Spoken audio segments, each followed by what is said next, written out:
So how can you rebuild trust and remotivate and re-engage your team after the government shutdown? I'm Greg Schenkel, President of Unique Training and Development and Frontline Leadership Systems, and I'm host of the Leader Feeder podcast and the Frontline Leadership YouTube channel.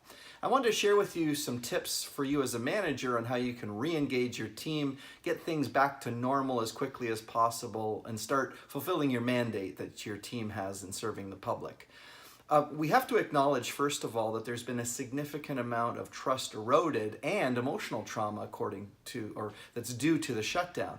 So, for example, you have people who probably got their job in the government because they wanted to serve and that it was relatively secure. And yet they went perhaps even 2 paychecks without having money put in their bank accounts, and that caused a lot of distress. Most of us can't cover our bills after we miss a couple of paychecks. So I think you want to acknowledge that, guys, this has been a really tough time for many people. Many of you probably had the embarrassment of having trouble paying your bills, maybe even had to negotiate with your bank or get food from someone because of the stress that it put on you. I just want to acknowledge that and say, again, I'm sorry that we all had to go through that. Then you want to focus quickly on the job at hand. Guys, we've got a job to do. I'm glad that we're back to work. You know, we have a bit of a backlog to get through, and what we do makes a difference. So I want us to work at a steady pace as we clear the backlog. It'll help focus our minds instead of dwelling on the things that have happened in the last few weeks. Now, the reality here is that there is still future uncertainty, right?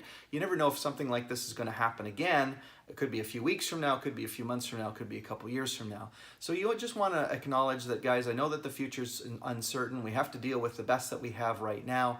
And so let's go about focusing on the work that we have, understanding that, you know, things could change in the future.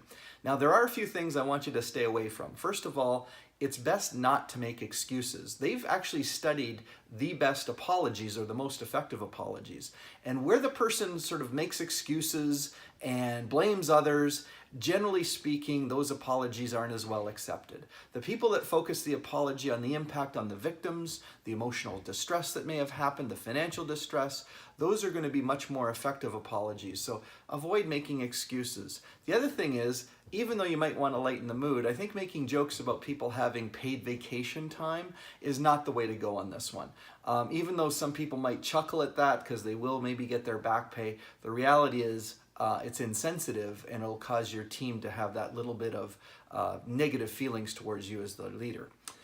So again, as a leader, your job is to see if you can get things back to normal as quickly as possible. That means saying good morning, interacting with your team, building the social fabric up of the team because you have a lot of people who are annoyed or frustrated. And also, as much as you can, highlight the positives as the team kind of digs its way out of any backlog of work. Stay positive yourself. Avoid getting down and negative, even if your team members might be that way to start with. Once you've kind of dealt with this situation, you might want to further enhance your leadership skills. All I would do is invite you to check out our podcast, the Leader Feeder podcast, where you subscribe. I do a short 4 to 5 minute podcast once a week, or subscribe on our YouTube channel at Frontline Leadership. Or just visit our website, check out all of our blog entries on helpful leadership tips. That's at uniquedevelopment.com. Again, it's Greg Schenkel saying best wishes for success as you come out of the government shutdown. Hopefully you and your team can set a positive focus and increase the odds in your favor for rebuilt trust and employee motivation and engagement.